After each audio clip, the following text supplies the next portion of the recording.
हाय, hello, नमस्कार. मी संघवी राजवर्धन. गोमंतक डिजिटलमध्ये आपल्या सगळ्यांचं मनापासून स्वागत.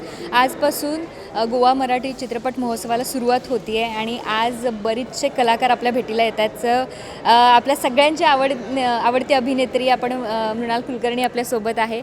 आपण त्यांच्याशी गप्पा मारूयात. एकंदरीत बऱ्याच वेळा भेटणं झालं, पण आज गोव्यात आपण या महोत्सवाच्या निमित्ताने भेटतो आहे. सो कसं वाटतं आहे? आणि महत्त्वाचं म्हणजे सहेला रे हे मोठा प्रीमियर शो इथे होतो आहे.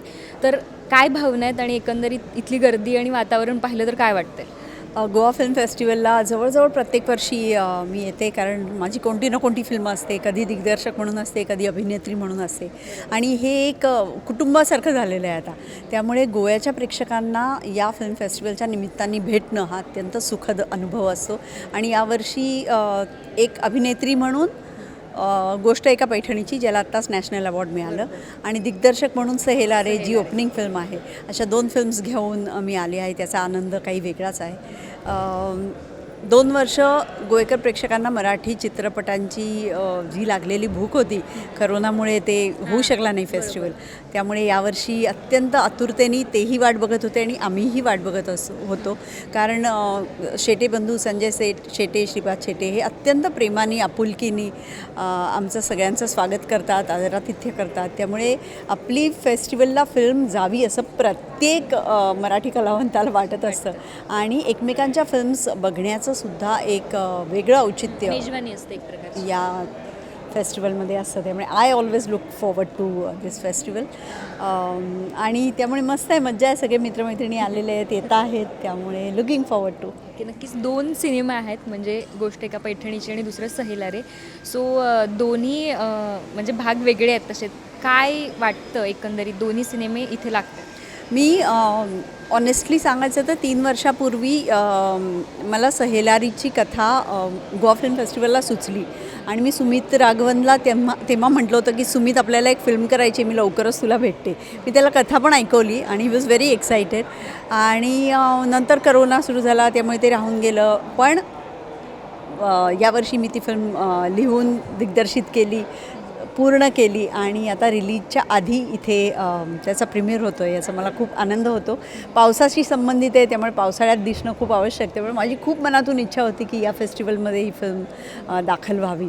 नक्कीच टायटलच असं आहे सहेला रे, म्हणजे खूप वेगळं वाटतं, काहीतरी रोचक आहे असं वाटतं. सुमित राघवन आणि सुबोध भावे 2 आघाडीचे कलाकार आहेत, जे मराठी इंडस्ट्रीमध्ये त्यांचं काहीतरी वाटतं आहे. सेम तुमचाही आहे. सो तुम्ही तिघांनी मिळून धमाल केली असणार. सो काय आठवण, काय अनुभव एकंदरीत सहेला रेची? आम्ही धमाल केली हे तर नक्कीच आहे, पण कशी आणि काय केली आहे ते तुम्हाला स्क्रीनवरच बघायला मिळेल. पण एक खूप छान सेन्सिटिव्ह विषय मांडण्याचा प्रयत्न केलेला आहे. याच्यामध्ये स्ट्रेस नाही, पण खूप नाजूक धागा असलेला एक विषय आहे. संडान्स फिल्म आहे असं म्हणूया आपण. सो हा काही संडान्सपेक्षा कमी नाही फेस्टिवल, त्याच्यामुळे इकडे ही फिल्म पहिल्यांदा प्रदर्शित होते आहे. आणि गोष्ट एका पैठणीची ही मी त्या दिग्दर्शकाला, शंतनूला, पहिल्यापासून असं म्हणते की ही एक अँटन चेखॉवची गोष्ट असावी, त्यांनी लिहिलेली तशा पद्धतीची फिल्म आहे. ती पण खूप छान गोड फिल्म आहे आणि नॅशनल अवॉर्डनी त्याचा दर्जा आता तो म्हणजे सिद्ध केलेला आहे. त्यामुळे तीही फिल्म बघण्यासाठी आणि तुम्हाला दाखवण्यासाठी मी उत्सुक आहे. नक्कीच खूप साऱ्या शुभेच्छा या दोन्ही फिल्मसाठी, आणि आगामी जेवढे प्रोजेक्ट्स येतील तर सगळ्यांनासुद्धा गोमंतक आणि आमच्या प्रेक्षकांकडून खूप साऱ्या शुभेच्छा. धन्यवाद, मनापासून धन्यवाद. Happy viewing.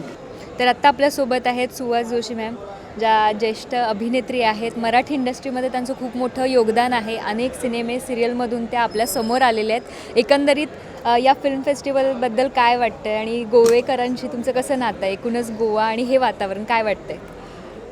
गोव्याशी फार जुनं नातं आहे, कारण 72 सालापासून, म्हणजे आज 50 वर्षापूर्वीपासून मी इथे नाटकं करत आलेली आहे. आणि आमच्या वेळची नाटकं म्हणजे आम्ही गोव्यात आलो की 10-10 दिवस मुक्काम असायचा इथे, आणि सगळ्या छोट्या छोट्या गावांमधनं सुद्धा जाऊन नाटकं करत होतो. आणि मला वाटतं जवळजवळ माझी सगळी नाटकं मी गोव्यात केलेली आहेत.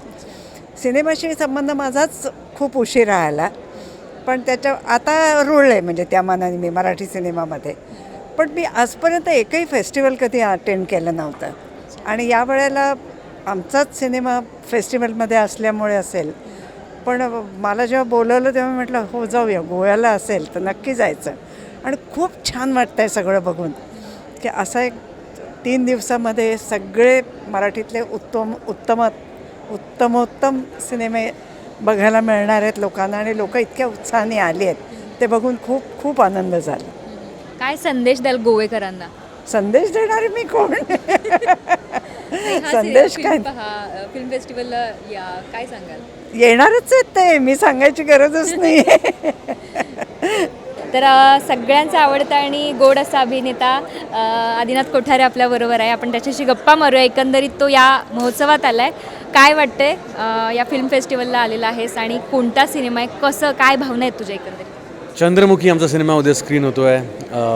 गोव्यात यायला सगळेच निमित्त शोधत असतात, तर तुम्ही आम्हाला इतकं सुंदर निमित्त दिलं आहे. दरवर्षी आम्ही आतुरतेने वाट पाहत असतो या महोत्सवाची. गोवा मराठी फिल्म फेस्टिवल ही खूप महत्त्वाची फेस्टिवल आहे मराठी चित्रपटसृष्टीसाठी आणि आम्ही खूप उत्साहाने येतो इथे गोव्याचा आस्वाद घ्यायला, गोव्याकरांना भेटायला, गोव्याच्या प्रेक्षकांना भेटायला. आणि गोव्याचे प्रेक्षक नाटक म्हणू नका किंवा चित्रपट म्हणू नका, खूप रसिक आहेत आणि भरभरून प्रेम देतात मराठी सिनेमाला देखील, नाटकांना देखील आणि कलाकारांना देखील. आणि खूप बरं वाटतं इथे आल्यावर. गोव्याचं आणि तुझं काय नातं आहे नेमकं? वाव, गोव्याचं नातं म्हणजे गोवा मराठी फिल्म फेस्टिवलमध्ये माझा पहिला सिनेमा ॲज अ डिरेक्टर पाणी, ज्याला नॅशनल अवॉर्ड मिळालं 2019मध्ये, तो इथे स्क्रीन झाला होता. इथे त्याला उद्दंड प्रतिसाद मिळाला होता. माझी सगळ्यात खास आठवण म्हणजे मी ॲक्च्युली सुमित्राताईंच्या डॉक्युमेंटरीच्या पोस्टरखाली आज उभा आहे. योगायोग बघा. मी जेव्हा माझा पाणी हा सिनेमा स्क्रीन झाला होता तेव्हा मी AD3चं शूटिंग करत होतो UK आणि तेव्हा माझी टीम होती इकडे. नितीन दीक्षित होता लेखक माझा आणि क्रिएटिव्ह डिरेक्टर. तेव्हा सुमित्राताई होत्या इथे आणि त्यांनी माझा सिनेमा बघितला होता पाणी आणि तिने माझ्यापर्यंत निरोप पोचवला होता की तिला खूप आवडला हा सिनेमा. आणि मी गेली अनेक वर्ष त्यांना भेटायला उत्सुक होतो. मला त्यांना भेटायचं होतं. मी सुनील सुकटणकरांना पण मेसेज केला होता की मला सुमित्राताईंना भेटायचं आहे. ते बोलले हो कधीही ये. पण तो योगायोग कधी जुळून नाही आला. पण त्यांनी माझी कलाकृती बघितली आणि त्यांनी माझं कौतुक केलं. ही एक खास आठवण मी आयुष्यभर माझ्या हृदयापाशी जपून ठेवीन. नक्कीच तुझे मराठी सिनेमे पाहिले आम्ही. 83चा तुझा जो माहोल होता, म्हणजे तुझी तयारी आम्ही बघितली. खरंच म्हणजे अफलातून तयारी केलीस आणि दिग्गज लोक होती त्यामध्ये आणि त्यात तू सुद्धा होतास. काय अनुभव होता, काय सांगशील?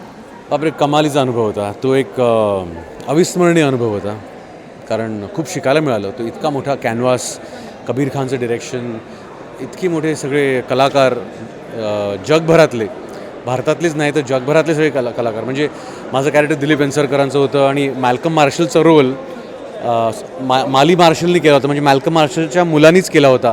त्यांनी इतक्या वरच्या लेवलला जाऊन त्यांनी कास्टिंग केलं होतं. Mukesh Chhabra casting director.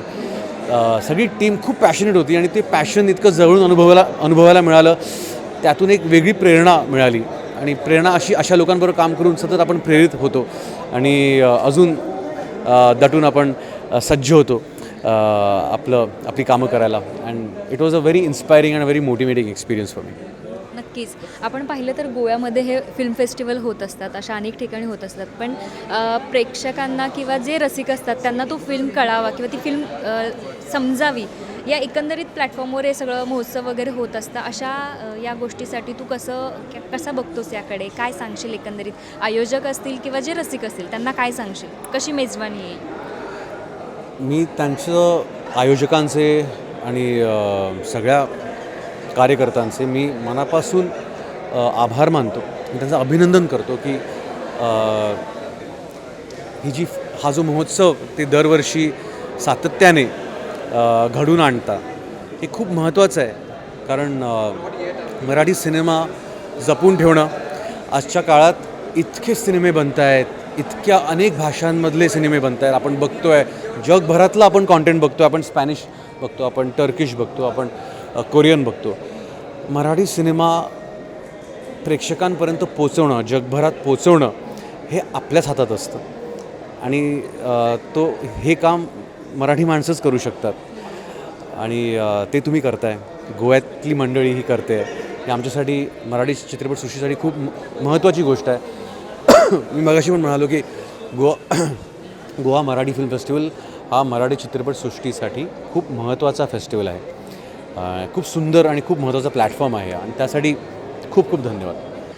Goa Marathi film फेस्टिवलची आजपासून सुरुवात झाली आणि बरीचशी मराठी मंडळी आपल्या भेटीला आलेली आहेत. तर आपला प्रियदर्शन दादासुद्धा आहे आणि तो आज गोमंतकच्या प्लॅटफॉर्मवरती आलेला आहे. सो आमच्या प्रेक्षकांना पहिल्यांदा हाय कर. हाय, नमस्कार नमस्कार. सो गोव्यात येऊन कसं वाटतं मला? खूपच छान वाटतं. गोवा इंटरनॅशनल फिल्म फेस्टिवलला म्हणजे गोवा मराठी फिल्म फेस्टिवलला माझ्या मते सायकल आला आहे, हलाल आला आहे, टाईमपास 2 आला आहे. सो 3-4 फिल्म्स आणि सलग 4-5 वर्ष येतो आहे मी.